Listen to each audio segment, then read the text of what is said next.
મધ્ય ગુજરાતમાં ભારતીય જનતા પાર્ટીના દરેક જિલ્લાના અધ્યક્ષશ્રી, પ્રભારીશ્રી, માનનીય સાંસદશ્રી, ધારાસભ્યશ્રી, BLO 1, SIR કામગીરીના જિલ્લાના ઇન્ચાર્જશ્રીઓ, વિધાનસભાના પ્રભારીશ્રીઓ સર્વેની બેઠક આજે અમારા રાષ્ટ્રીય સંગઠન મહામંત્રી આદરણીય BL સંતોષજીની અધ્યક્ષતામાં યોજાવા જઈ રહી છે।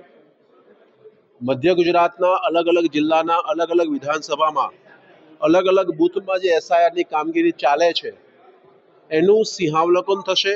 કાર્યકર્તાની સહભાગિતા, મતદારોની સહભાગિતા વધે અને ઝડપથી આ કાર્ય એ પૂર્ણ થાય એ દિશામાં આજે વાતચીત થવાની છે।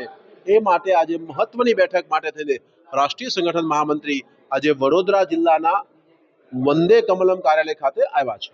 આગામી સમયમાં ચૂંટણીઓ પણ થવાની છે, સંગઠનનું કામ આ વખતે ખૂબ વધી જાય છે, તો તેને લઈને શું ચર્ચા થવાની છે અને પાર્ટીની કેટલી તૈયારી છે?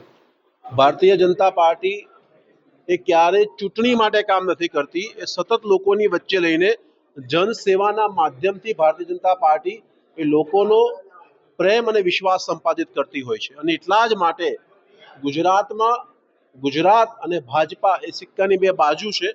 ચૂંટણી માટે કોઈ કામ કરવાની જરૂર નથી, પરંતુ અવશ્યપણે જનસેવા માટે થઈને ભારતીય જનતા પાર્ટી હંમેશા કામ કરતી હોય છે।